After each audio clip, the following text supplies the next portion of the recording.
Kenya is a much transformed landscape with an amazing opportunity for rural economic revival and transformation. There is now economic life in rural areas. Some previously dead towns and market centers are beaming with the life after devolution. The prospect of Kenyans taking charge of their destiny and driving their own development is alive today because of devolution.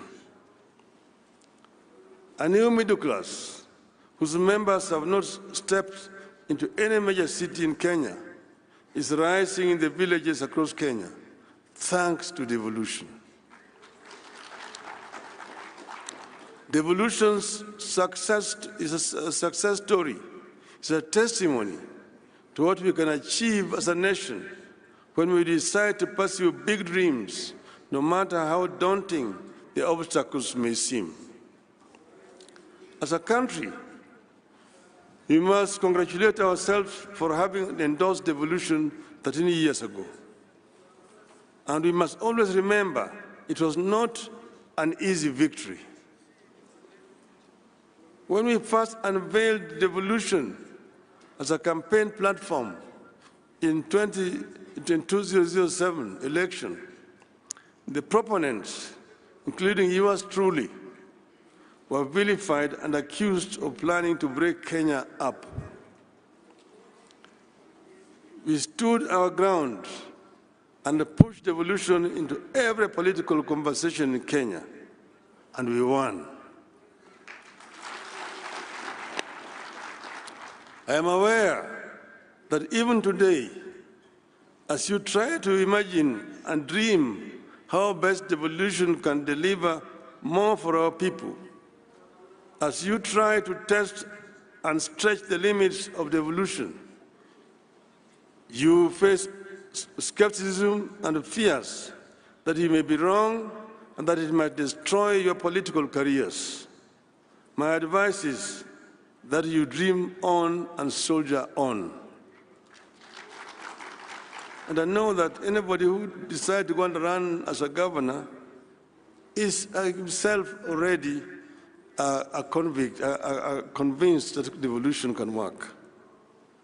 And I encourage you to remember the words of President Franklin Roosevelt.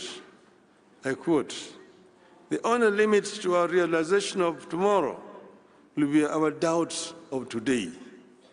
Let us move forward with a strong and active faith," unquote. Devolution continues to have doubters, but devolution can no longer be a loser without the nation losing. Excellencies, at this forum, I have the warm feeling of a person among friends who think alike and have the same goals and aspirations. As far as devolution goes, my aspirations and those of the governors are aligned. We may have differed here and there about the management of our affairs at both the national and county levels. But when it comes to devolution, I believe our differences are only as to the method of attaining a goal. There has never been, and there shall never be, an argument between us about the goal. We all appreciate devolution. We all want devolution.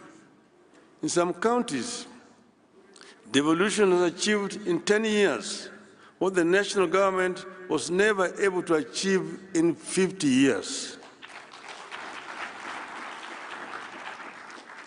We know the challenges facing devolution.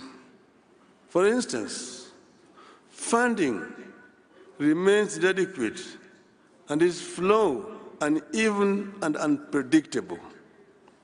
The controller of budget and central bank need to relook at the